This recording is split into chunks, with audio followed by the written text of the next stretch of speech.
Hey, welcome everybody. So tonight we're going to talk about reducing wasted food, and really, as the goal will be saving money. We all want to save money, right? So tonight I'm going to go through a few different things for you. First, my name is Jenny Kedward, and I'm a Hennepin County Food Waste Prevention Specialist. And that might sound kind of funny to you, but really, my job is my whole job is to get people to eat their food, buy what you need, and eat what you buy. That's my job. And that is at home, at work, at school, wherever people are. So I'm so grateful for you to be here tonight as we kind of go through a few different things. I'm going to first go to the next slide here. And I want to make sure you're seeing, you should be seeing not my notes, but my regular screen. Yeah, we see the Okay. presentation. I meant to ask that before. Okay, so what we're going to go through tonight is a brief summary of like, why are we here? Why is this an issue? What motivates you? And please, since there's just a few of us, Elizabeth, Brody, please ask any questions that you want. I can always follow up if I don't have the information readily available, but I love questions, love interaction, so please feel free. So tonight we're going to go over the basic issues, but then we're really going to jump into like what we can actually do at home to save money and make food last. And then we're going to do a little deeper dive into food storage, which is always, especially right now with like produce, everyone's trying to offer up their garden produce, and everything is plentiful right now. We often get questions this time of year like, how do I preserve all this food? So we're going to go through some high level stuff with that. Okay, so the biggest question that or the biggest kind of takeaway I want you to have tonight is how much food we're actually wasting. So, and when I say wasted food, I actually am very mindful of that phrase. Food waste is a phrase that we often use, but our minds kind of automatically jump to that end part of the phrase waste. So going back to, high school English or, middle school English, when we say food waste, the waste is what we're talking about. That's the noun, and the food is just describing that waste. So our minds automatically jump to like, what do we do with this waste? Do we compost it? Do we feed our dog with it? Do we throw it in the trash? And I really want people to kind of take a step back and look at the food more. So I like to use food as my main noun, and then wasted is an adjective that I hope doesn't happen, but it's a descriptor that we can change out. So not wasted food, not wasting food is what I really want. So a nuance, but important in my world. Okay, so how much food do we actually waste? It might be shocking. Maybe you have a guess. I usually have people guess. So if you're welcome to put in the chat how much food percentage wise do you think we waste in the US? Any guesses? I think it's a third. A third? Good guess, Elizabeth. You are right, although you're right in a different way. So the number for the US is 40%. The 30%, or a third of our food, that number is also correct if you look at the global food waste. So Okay. in all of the world, we throw out about a third of all of our food. In America, we do it a little worse. We actually toss 40% of all of our food. It has gone down a little bit, so we say nearly 40% of all of our food is wasted. But that's a big number, even if it's going down into the 30s. It's a lot. And one big thing that people tell me when I give these presentations is like, Jenny, it's totally fine. I compost everything. I don't waste any food. And that is amazing. I still haven't figured out how to eat banana peels, eggshells, bones. Like you can reuse them up to a point, but they're going to be discarded in some way. I love composting. I do it. But what that doesn't include is even if we composted everything, all our food that we had, we'd still be wasting all of the labor and resources that went into creating our food, which is a big deal. So we spend about 20% of all of our cropland growing food we don't eat, and 20% of all of our freshwater growing food we don't eat. So that's a huge deal. So yes, composting, very important. but going up that chain, that food chain, and really preventing waste is where we want to focus our efforts. Okay, next big thing. Who is wasting all this food? The next thing people always tell me is, Jenny, you gotta go talk to all of those restaurants, those buffets, the school cafeteria. They're wasting so much food. You have to go talk to them. And they're not wrong, but I'm gonna take you through kind of our supply chain of food. And then I'm gonna ask you at the end, who do you think wastes the most food? So be ready for that. Okay, so we're gonna start with the farm. So if you have a farming background, you might know that you always grow a little more than you might need because you never know what the weather's going to be like, the bug situation, fires, drought, rain, whatever. Your insurance is growing a little more food in your plot. So there's waste, sometimes overabundance there. But there's also waste on the farm because of a different reason. For instance, this gentleman here, Tristram Stewart, is a very tall man. He's standing in front of a giant, giant pile of bananas that I had to crop the photo, but it's, twice as big as what I've cropped here. A huge pile of bananas that are rejected. They will not be shipped to the US. Not because there's anything bad with them, but because they don't meet grocery store specifications for the right length or curve of the banana. Have you ever wondered, like, oh, all these bananas are all the same in the grocery store? It's because there's certain specs that are required of farmers to grow certain bananas. So all of these bananas are going to be tossed, or maybe some eaten locally, but a lot of them will be tossed because they just don't meet that specific size of our grocery stores. Now, not to blame the grocery stores, because who puts those pressures on our grocery stores for perfect food? We do. But that is a big reason why a lot of food gets wasted. So there's the farm. Then there's also every time food is touched to make it into different kinds of food, there's a waste. There's waste along the chain. So this is a dramatic picture of an example of that. So these are potato peels representing the potato peels that are from potatoes that are made into potato chips. You probably never thought of, why don't my potato chips have potato peels on them? But this is just one example of, like, every time we process food and touch it in some way, add things to it, add things to make different food items like mac and cheese, or what else would you buy off the shelf? Pretty much anything in the middle of the supermarket, every time it's touched, food is lost. Okay, so now we're getting a little closer to us. This is where people usually say, Jenny, go work on this. So we have buffets. We call anytime where you're paying money for, like, prepared food or food you're gonna eat right away. That's food service. That can be a cafeteria, a buffet, casual restaurant, fast food. Anytime that you're going out to eat, it's food service. And then food retail is more of your grocery stores or anywhere you would buy food to maybe then prepare it later. So that's retail. So both of these places have lots of food, and they also have waste. I'm sure you've noticed, buffets usually have to keep their pots or their containers always full because it looks bad in some way if they're not full. Same with grocery stores. There's actually studies behind it of, like, if there's only one apple left in this whole apple arrangement here, no one will buy that apple because we think something's wrong with it. So they have to be constantly full, which means, not all of those apples or not all the produce is going to be eaten. So it's this, like, required look and appeal aesthetics in our human nature. Okay, so now we're getting to us. This is our home. So consumers, us. We might make too much food. We forget food in our fridge. This is not my refrigerator, but I definitely have had instances where my fridge has been full of food that I forgot to eat. Or you just, I don't know, there's many reasons why food might not get eaten at home that we're going to talk about tonight. But it happens. It happens at home.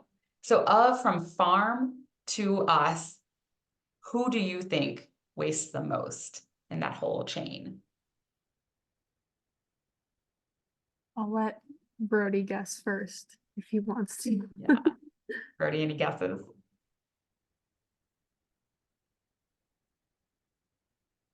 The farm, that's a good one. Great, so that's your guess. Yeah, I'm thinking the grocery stores, Grocery store, the beauty standards. yeah, right. There's a lot. Okay, big reveal. You're both right, but the number one is consumers. It's our home. So farms, I will say, Brody, there's a lot of data lacking on farms, so it's probably a lot more than we know, because we don't have a great way of calculating farm waste. So it's probably more than this, but even if it was more, the percentage would still be consumers, us, we would waste the most. And that kind of makes sense when you think about this whole graph here, this whole farm to us. The whole system exists to feed us.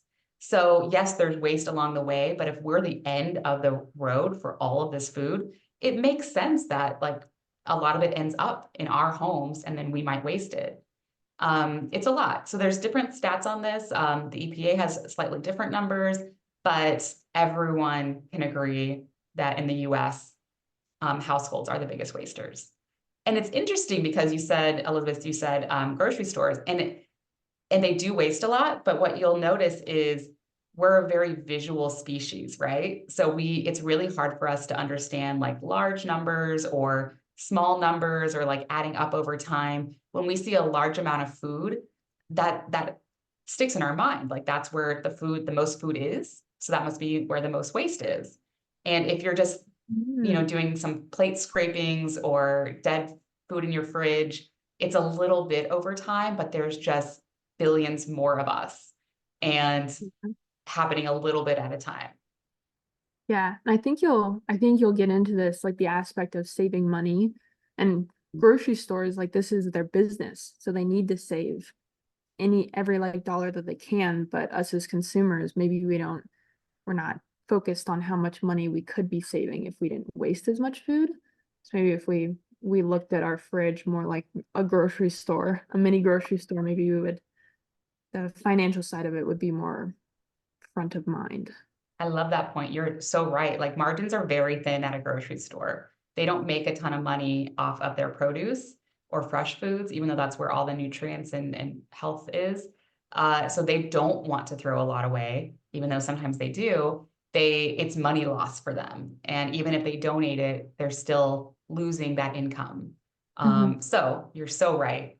And right now, it's a hot topic for not wasting food, not because people all of a sudden care about all of the environmental effects, but because inflation. Our food prices are so high right now. And so because that price tag is higher, we are seeing, not statistically, but anecdotally, we're seeing less waste happen in our kitchens because it's more valuable to us.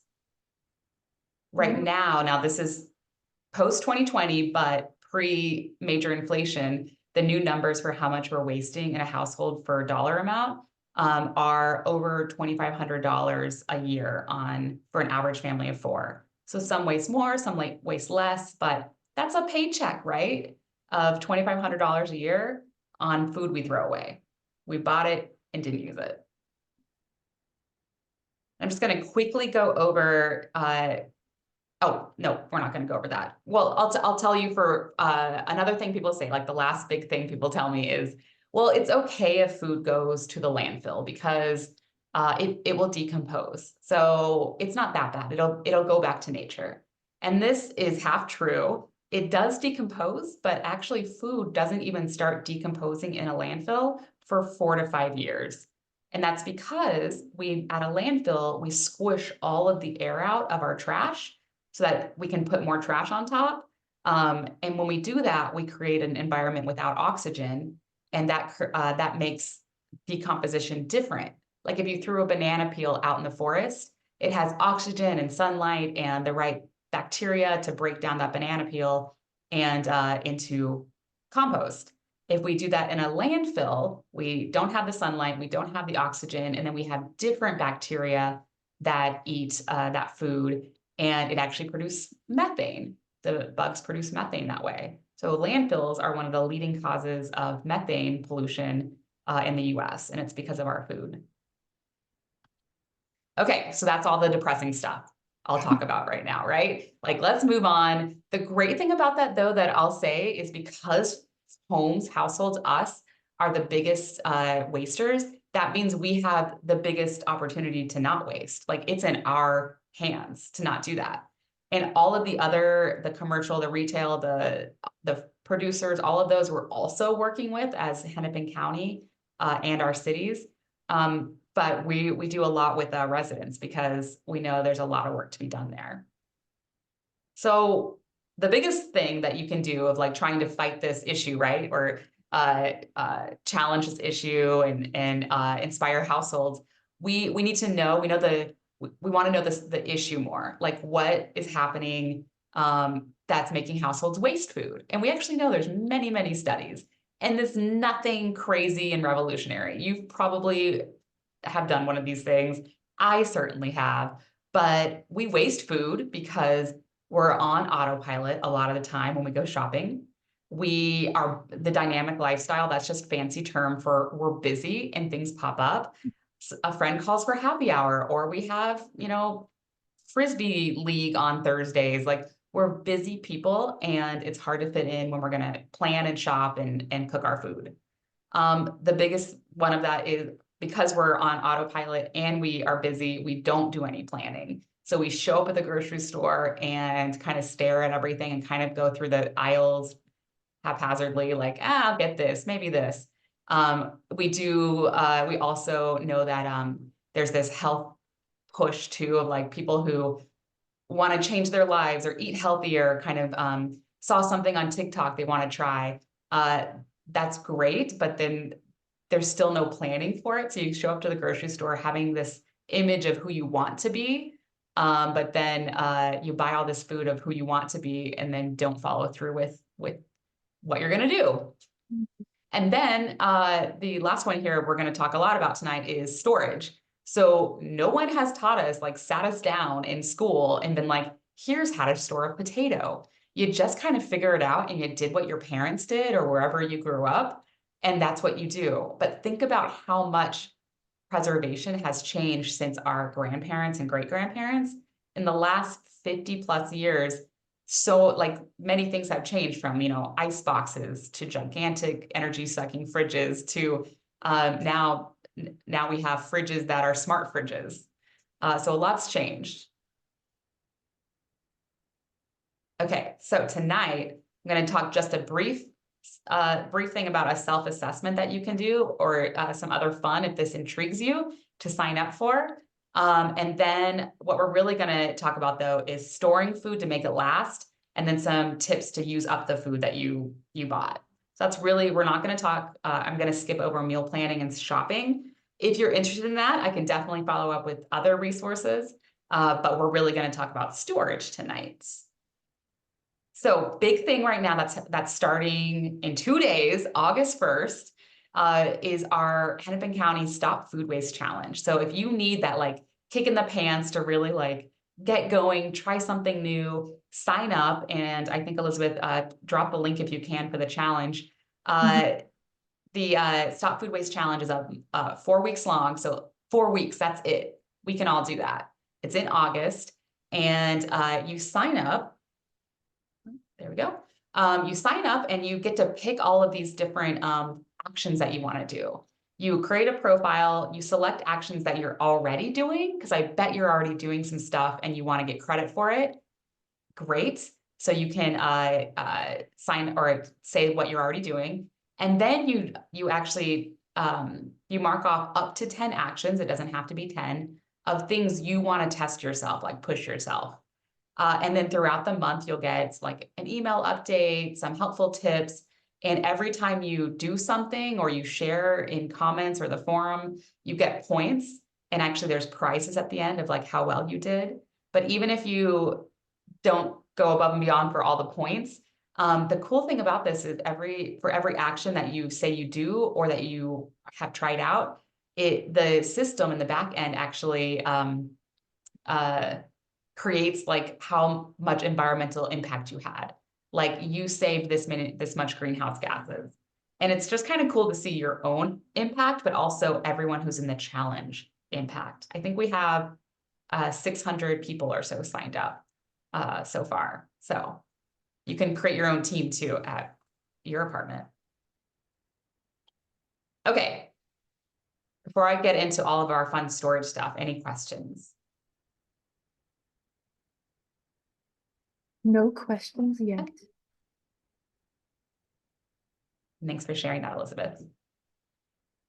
Okay, let's get in. Okay, preservation first sounds very old-timey, but it's the best word. It's preserving things, it's making things last. All preservation is reducing spoilage, which is like bacteria growth, and making it last a little longer.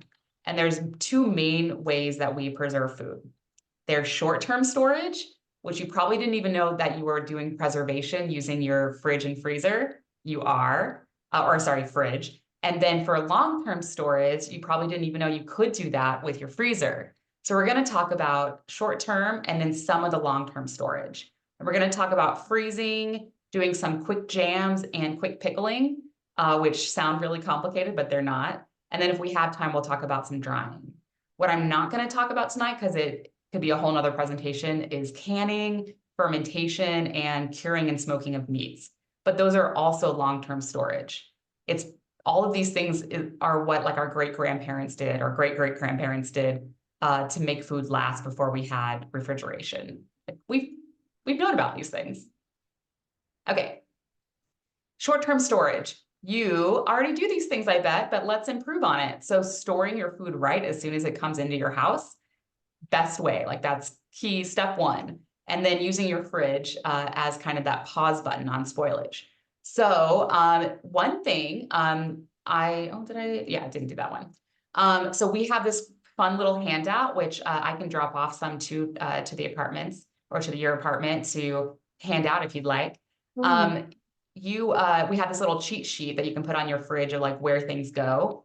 So here are the things that go in your refrigerator. Here are the things that start out on the counter, but then when they ripen, they go in the fridge. And here are the things that you should never put in your fridge. And then here are things that are more in the pantry, that like a cool, dark place to go. So cheat sheet, but if you want deeper information about like really where to put things, there's two things. There's the Food Keeper app, which is actually from the Food and Drug Administration. It's a great app on iPhone and Android. And it has hundreds of items in there, and you can search or you can just kind of browse. You come up with something and it'll tell you how long it'll keep in the fridge, how to freeze it, and give you some other great things. It also, I haven't used it for this, but you can actually have it send you a reminder to use that food. So like it'll ping you in like 3 days, like, hey, you have blueberries in the fridge you need to eat up. Kind of cool. There's another website too called Save the Food, which I'm going to post at the end, but savethefood.com is an amazing website, has great interactive food storage guide. And the great thing about it is it tells you how to store it to keep it freshest, but then it also says, oh, is it kind of beyond ripe? Here's what to do to maybe make a recipe or what you can make it into. So it kind of goes that extra step too. So here's some basics. Some things that I'll just share with you that were kind of surprising to me when I first started this education 8 years ago. Apples and onions, potatoes and onions both like cool, dark places. I always grew up with them stored together just in a bin in the pantry or in a drawer. They both like the environment, but they don't like each other. So separate them, like they can be near each other, but not like mingled in together. They will make each other sprout. And we don't want that, right? The other big thing is all produce gives off a gas, completely natural. It's just a gas that it gives off called ethylene gas. And it's just a natural way for, as the produce is ripening, it gives off a gas for like bugs to come, or like a gas to like make the cells decompose more, and then it can be made into compost. Well, we don't want that gas to happen so much in our kitchens because that makes it ripen. So I call this produce, this item, this fruit, the bully of the produce world, because it gives off the most ethylene gas, and that's bananas. Apples also have really high off-gassing of ethylene, but bananas have the most. So although your fruit basket might look amazing with all of your produce mixed in, if your bananas are sitting right on top of all your other produce, the bananas are making the other produce ripen faster. Maybe you want that, but if you don't, keep them separate. You can use this, I love this trick. You can use this to your advantage too. Let's Mhm. say it's Minnesota, you never get ripe avocados, right? Like we just never do. If you have to make something with an avocado and it's just really hard and like the rock hard, not ripe, put the avocado in a paper bag with a banana or an apple, and overnight it'll help ripen that avocado. And I have tried it and it works and it's magic. So it's very cool. So you can do that with other produce too to make them ripen. I was just about to say that I do that on purpose to try and ripen avocados, but I've never tried it in a bag. So Yeah, maybe. I mean, and it works next to each other, but the bag kind of contains the gas a little more to like speed it up. Mhm. Yeah, So cool. see, you've tried it too. It's amazing, and you feel like a magician. Okay, my last big thing here, talking about storing at home, is talking about date labels on our food. So I'm gonna ask you a question, so be ready for it. So all of these, we get all of our foods, not our produce, but like all of our dairy and eggs and meats and canned goods, everything has a date on it. And we all automatically think that it's an expiration date, but it isn't. There's actually only one product that is mandated to be date labeled for the health and safety of eating it. Um, Everything else is made up. All other dates are made up. So what do you think that one product that's required to have a date label for safety? I'll guess after Brody puts his. Oh, nice. Brody says dairy. I'm gonna guess baby food. Yep, you know it, right, Elizabeth? Brody, you don't worry. I ask this question every time, and dairy is what everyone says, and that's what I want you to say because that makes the most sense. Meats, eggs, dairy, right? Like, why wouldn't you have date labels on there? Nope. The only thing that's mandated by federal law to be date labeled is baby formula because it can actually have a developmental disadvantage to a child if it's expired. Every other date on anything else is made up by a manufacturer. The government isn't involved at all. And pretty much all of them, nothing's based on safety. It's more of like taste and kind of guesstimate of like when it will be the freshest. So that's it. Nothing is date labeled for safety Does except it baby have formula. does it have anything to do with like consumerism and like we don't want people to store food forever because then they won't buy more food? Yeah, that's a good question of like pushing more food, like throw out that past dated stuff so you can buy more food.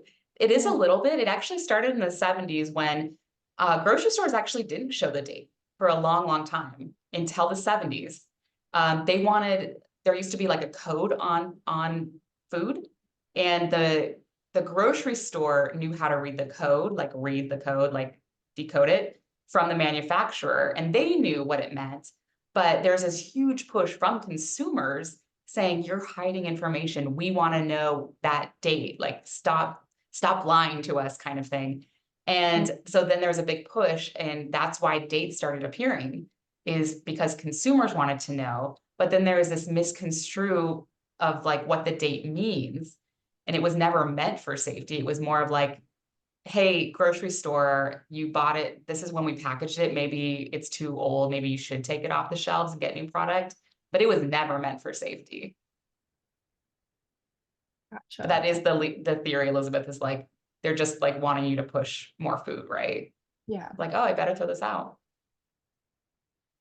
So what did we do before it then? Like, what did we do before the 70s? Like, date labels are pretty new. We used our senses. So we looked at something to see if it was good. We smelled it, we tasted it. Your body has evolved really well to know if food is going to be okay to eat. The things that will actually make us sick, like E. coli and salmonella, those are actually things that aren't from date labels or like mold on your food. Those are from mishandling food. Either it's out of temperature control, like for dairy, or cross contamination, like using a cutting board from raw meat and then using it to chop vegetables, or something that happens on the farm field when like water was contaminated to grow your lettuce. Those are all the things that happen that make us sick.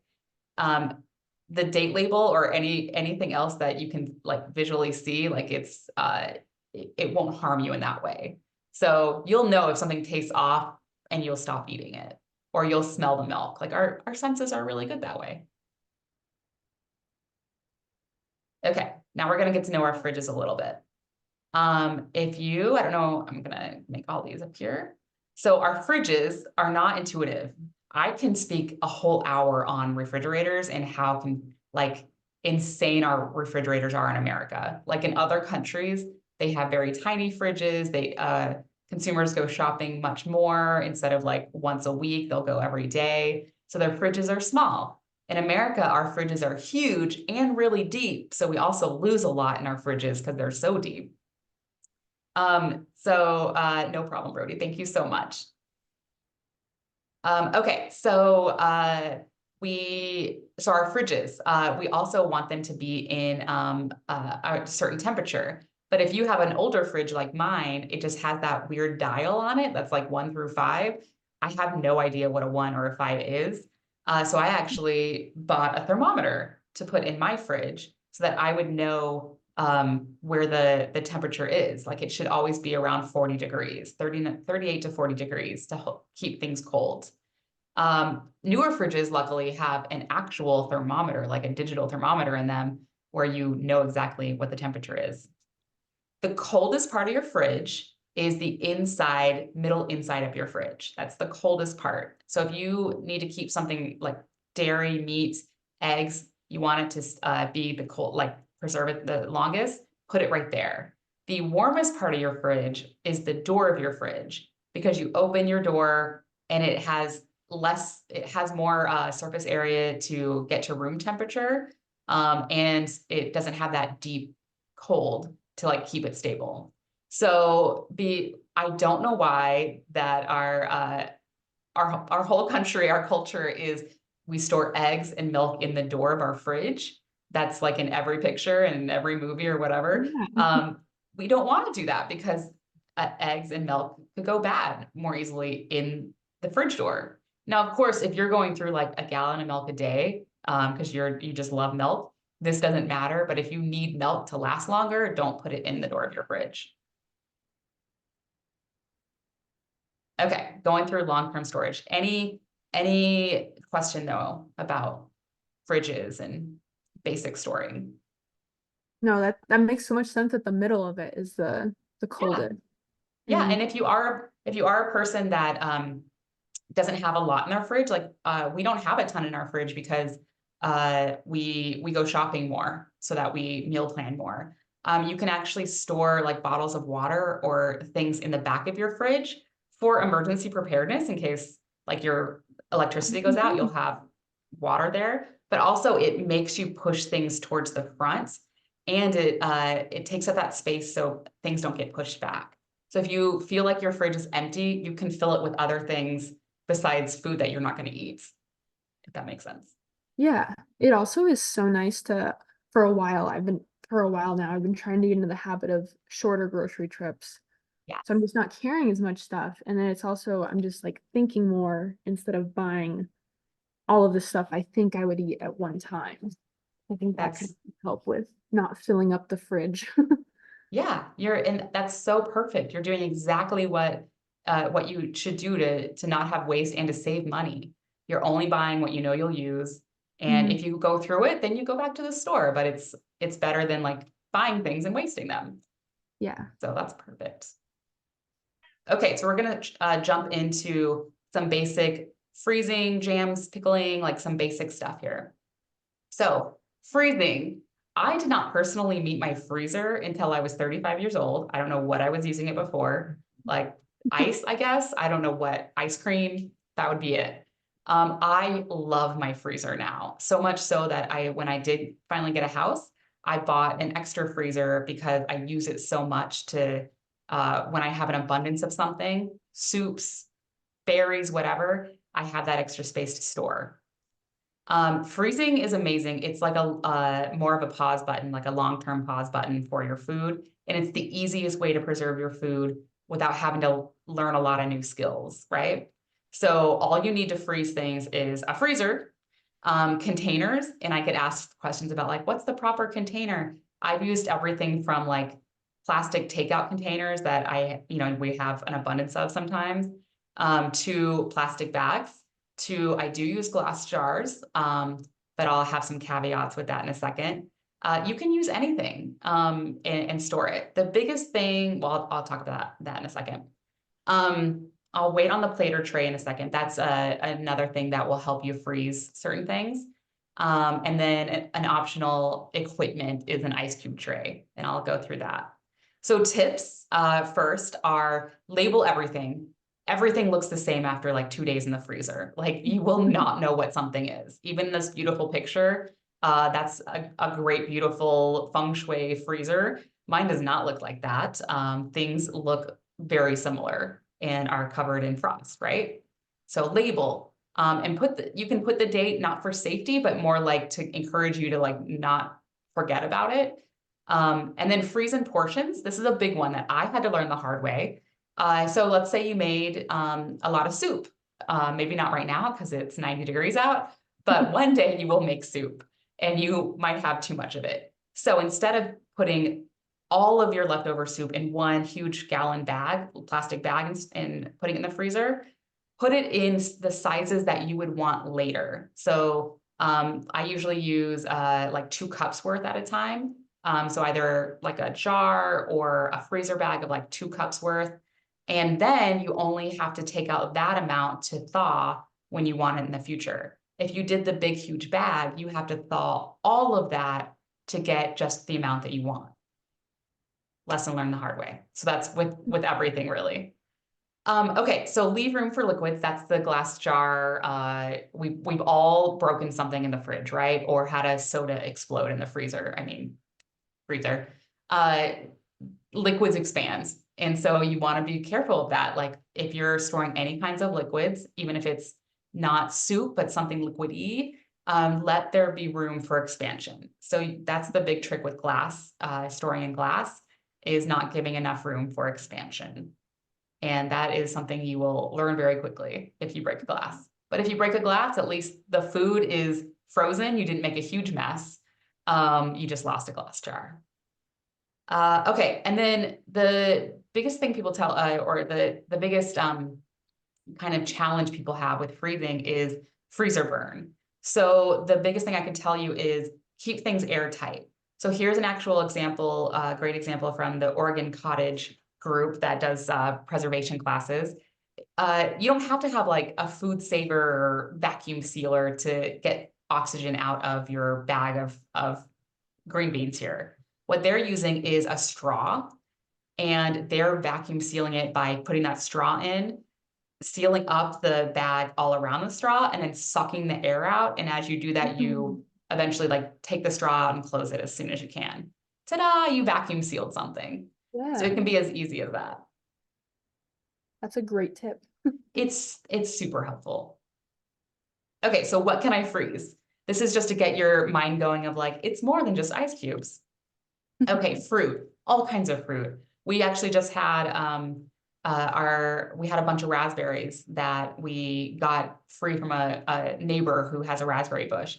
I knew I wasn't going to eat them, so I immediately froze them. Like, just if you know you're not going to eat it, like, don't lie to yourself. Just pop it in the freezer. The big thing, you can definitely just put all your berries or whatever, strawberries, blueberries, into a plastic bag or a container and freeze it as is. But a big tip that helps me and other people is freezing them flat if you can, like it doesn't have to be a huge baking sheet because your freezer might not be big enough, but a plate. If you have a plate, you might have to do several rounds of freezing, but you put your berries on a plate, let them freeze. Now they're frozen like singularly instead of in a big clump. And then you put those frozen berries into a bag or container. And it's way nicer when you're trying to pour it out later and use them. Oh, a tip on bananas too. I love my favorite dessert to make at home is called Nice Cream, where it's literally frozen bananas, a little bit of oat milk and peanut butter, and it makes ice cream. And so I actually love when bananas start to get too ripe, because then I can I peel them, just cut them into chunks or just rip them into chunks, put them in a baggie, and they're in my freezer waiting for me to have nice cream on the weekend. I just did that today, actually. So a lesson learned for bananas: if you don't have time to peel them and put them in chunks into a container, yes, just throw the whole banana in your freezer. You will thank yourself in the future, though, if you peel it, because peeling a frozen banana isn't fun. It's cold, your fingers get cold. So peel it first if you can. And then veggies. So veggies have the little asterisk of check if you need to do something called blanching first. So fruit doesn't matter as much. Like fruit will freeze fine and you don't have to do anything with it. It's the easiest thing to do. Vegetables have nutrients that are lost if you, nutrients and color that are lost if you just put them in the freezer. Now, if you don't have time to blanch, I'd rather you put them in the freezer and then see how they turn out, instead of, you know, wasting them in the fridge, not knowing how to blanch. So all blanching is, though, and I have a little QR code here, but you can look it up too, of a blanching chart. It's the worst sounding name for the easiest thing in the world. You literally boil a pot of water, you put your veggies in it, for depending on what it is, and that's what the chart's used for, usually around 10 to 30 seconds in the boiling water, and then immediately put it in an ice bath. That's all blanching is. It locks in the nutrients and the color, and then you can freeze it. That's easy. We need to make a better name for this. Herbs, this always happens right when you buy like a thing of cilantro or basil or whatever, like in the little plastic packet, or maybe someone gave you some, and you only need like 3 leaves of it, and now you have this whole bunch that you don't know what to do with, and it's just sitting there. What you can do is tear off the herb part, put it in your ice cube tray, put oil or just water to cover it, and then freeze it that way. And now you have that for the future. That's amazing. Yes, I My love jaw it. actually dropped. Oh, good. Yeah, I know, right? It is. I will tell you, so I always was commandeering our ice cube tray that was meant for ice for freezing things. And my husband finally said, like, you need to get your own ice cube tray. I want ice. So I went to Goodwill and bought myself 2 other ice cube trays, and now I use those. One's for coffee, so I put extra coffee in there, and then I can have my iced coffee, and then it doesn't get watery when Nice. the ice melts. And then the other one is for random things that I need to freeze. So either herbs or coconut milk, when you only need like some coconut milk and you open the whole can of it. So I'll pour the rest in the ice cube trays. Okay. Or the other one that's big is that little thing of tomato paste that you get. It's like 6 ounces. You only need a teaspoon of it. And what do I do with the rest, right? So now I will put the rest in the ice cube tray. And the great thing about ice cube trays is they're all tablespoons. You probably never thought about that, knew that there were measurements. It's a tablespoon. So now you have like tablespoons ready of like tomato paste or whatever you need. Okay, and this is just more about labeling, but you can, of course, freeze anything that you would have eaten. You can freeze leftovers, meat, bread. We have a small household where we don't go through a loaf of bread in a good amount of time where it might mold, especially in really humid weather like this. So we'll have half of it in like a bread drawer or a bread area of our kitchen, and I'll put the other half in the freezer. And then it tastes just the same when it thaws and we use it.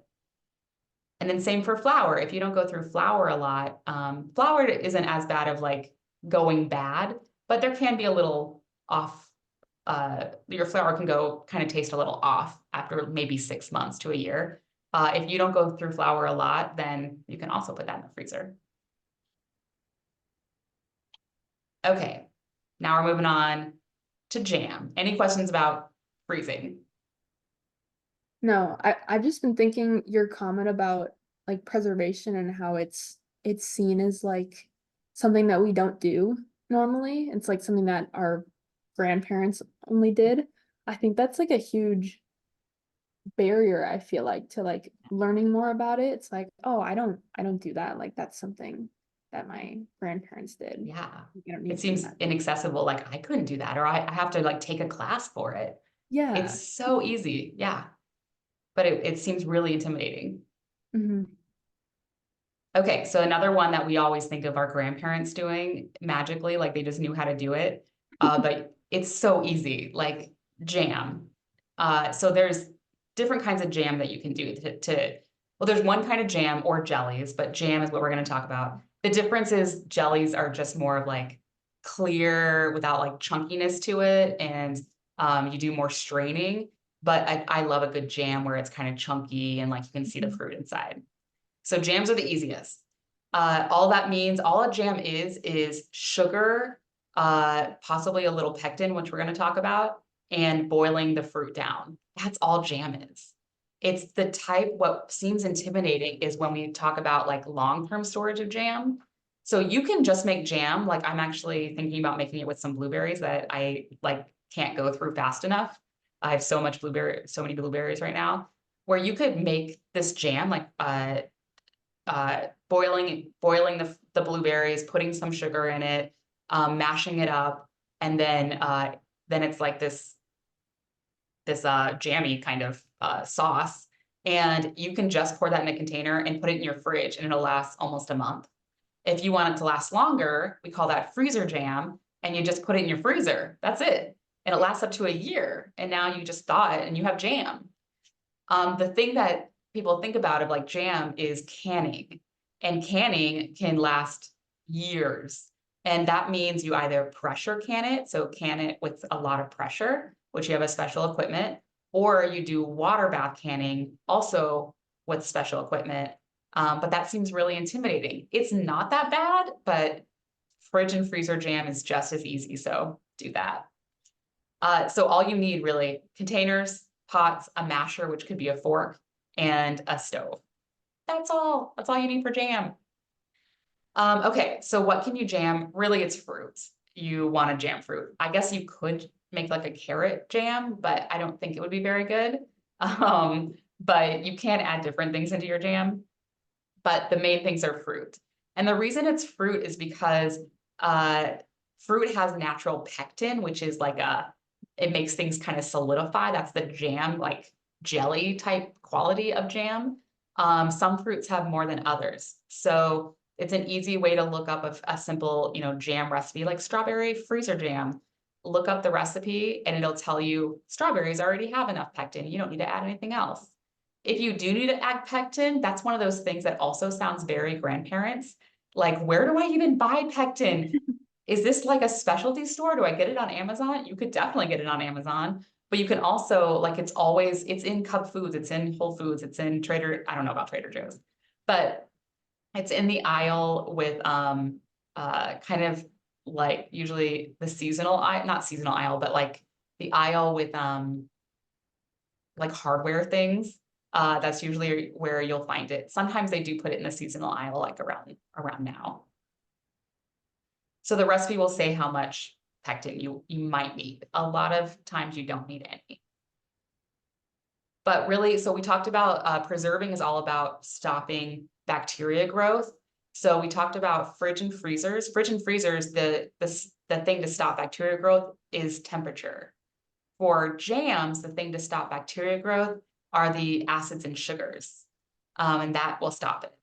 Acid, a lot of times, can just be lemon juice, depending on the recipe. Or you can buy this thing called citric acid, which is also with your pectin, in that same aisle. You can buy these at Cub Foods. I have seen them. I have bought them there. But you can also buy them at Amazon too. Okay, that's really quick overview of jams. They are not intimidating. You can do it. Any questions about those? I'm curious if Hennepin County has any like community events where like a jam making event in person. Like, is that Yeah. even feasible? No, we're not hosting any, but we do partner with people that do like community education or the extension, U of M extension. And Okay. we do during the month of August when we're doing our Stop Food Waste Challenge, we do share a lot of those classes. For sure.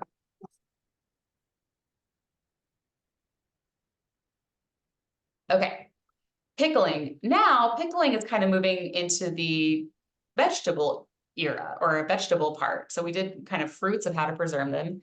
Pickling, which also sounds super complicated. It is not. Super easy. We're going to talk about it. Okay. Pickling, the thing that stops the bacteria growth for pickling are the acids. It's the vinegar, it's the acids that will hold off the bacteria growth. There are always exceptions of like safety exceptions. So if you pickle something and it'll keep it, well, let's see, I think we'll talk about it in the next slide, maybe not. If you pickled something and it's been in your fridge for like, I don't know, 6 months and you're like, I'm not quite sure about this, you can actually feel it. And if it feels slippery, don't eat it. There is a bacteria that could grow on it, but you'll notice. It's something that your senses will tell you. Trust me. The other big thing is sterilizing your jars, which really means run them through the dishwasher, or if you don't have a dishwasher, that's fine. Boil some water and then pour water into the glass jar and let it sit there for a few minutes and then dump it out. Don't burn yourself. And then that's sterilizing your jar. And then for pickling, the wait 1 to 3 weeks is actually like, once we're going to talk about what goes into pickling. Once you do the pickling in the jar, you put it in your fridge and you wait 1 to 3 weeks. And that's what's the pickling.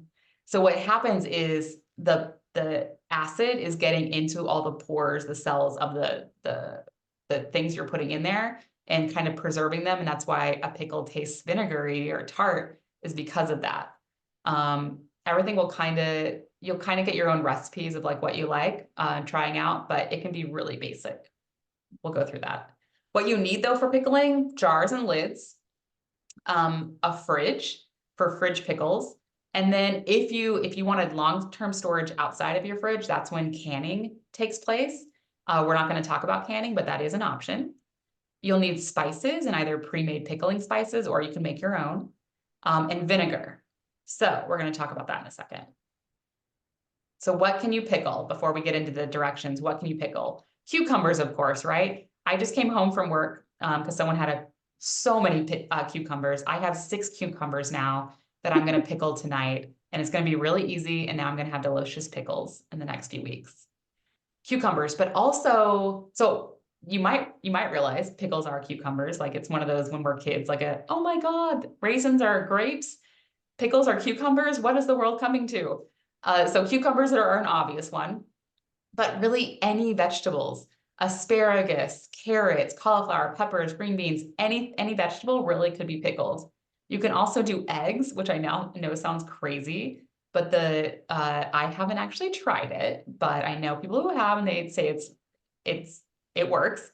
So the shell and everything you can put in pickle, and it'll actually the pickling will dissolve the calcium shell, and then you'll have pickled eggs, and they taste tart, and they're supposed to be really good.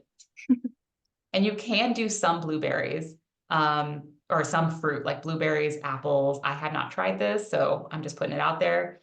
One I have tried is watermelon rinds, which just kind of have the same texture and taste as cucumbers, but a little crisper depending on your watermelon rind. But all these things you can pickle. One of my favorite things too is for onions. So you'll see in this picture, pickled onions. You might like go buy this at the store. You can make pickled onions the same night you're having tacos. Like you don't need it to be long-term storage either. It's literally just onions chopped up with some vinegar, and you'll wait a couple hours.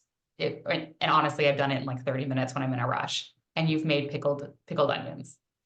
Now the longer you wait, the tastier they are. So if you can do it a week ahead of time, even better. Okay, so what is the recipe? What is this magic pickling recipe, and how do I do it? So all you need is vinegar, and it can be white distilled vinegar, which is just regular vinegar. If you go to the store, it's the clear stuff. It can be apple cider vinegar, which adds a whole different taste to it.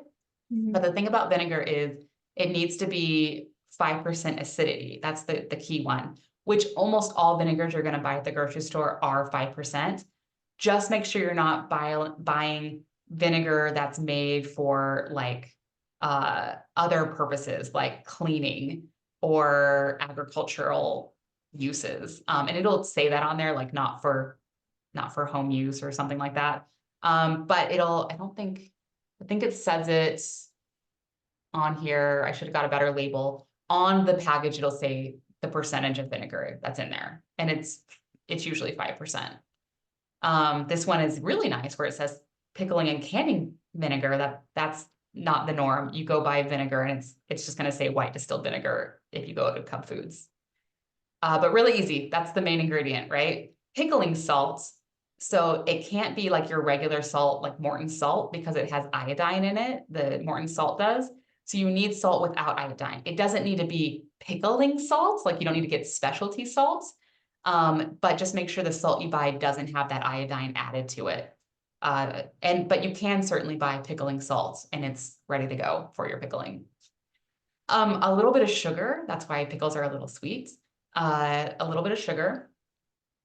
Or you could sub for a white sugar, you can add different kinds like honey or agave sugar, something like that, maple sugar. And then spices. You can buy pre-made spice packets, and I've done this and they're super easy. Mostly they're sold like in the canning area, that same area that you might buy pectin at the grocery store. But you can make your own too. So usually their spices are allspice, bay leaves, cardamom. They're like little pellets, cinnamon sticks or chunks, cloves, which are really strong smelling. Maybe some mustard seeds or peppercorn. It's everything that you could buy singularly, but if you want to buy a pre-made mix, it's called pickling spices. And then you could add other things in it too, like dill, like fresh or dried dill you can add, or actually I wouldn't do dried because it would just be flaky, but fresh dill. And then your garlic or food. I don't know why I said garlic separately, but your food you would put in there. You put all of that in your container, and there is a regular, like a proportion that you should have, which if you just Google the proportion, I could tell you right now, but you will forget. So just Google pickling onions and it'll come up with a recipe, and that's the proportions you want. Depends on the jar and all of that.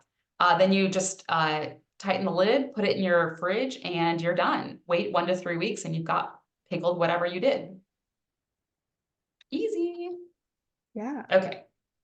It is 2 minutes, so I'm actually going to jump through drying, which we can always cover later. But the one thing I wanted to leave you with is eating, remembering to eat what you buy.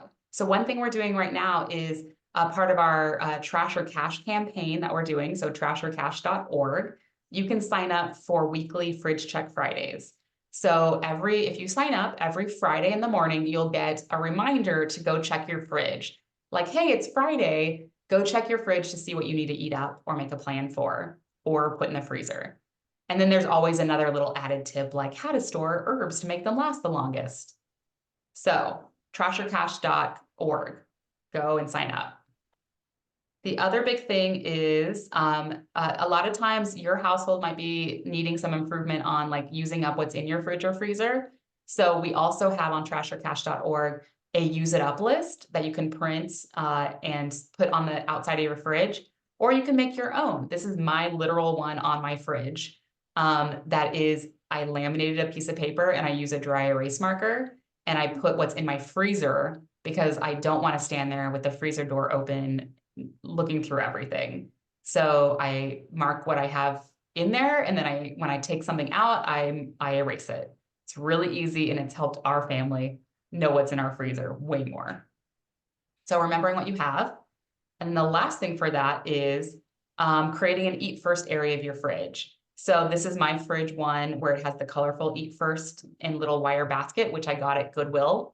So making an eat first area of your fridge right where your eyes are going to go right away. It's for things that you're going to forget to use that might get pushed back to the back of the fridge. So for instance, in this picture, I have some Chipotle chilies or peppers that I need to use up, a tomato, a half cut onion. Like I will forget about those things unless they're in this basket to tell me to eat them.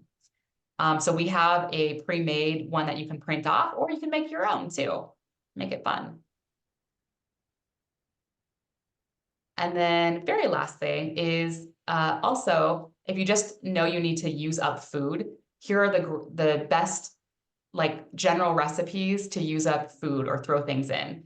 If you have a little bit of any ingredient, you can usually throw it in one of these things: a chili, a soup, an omelet, or a smoothie.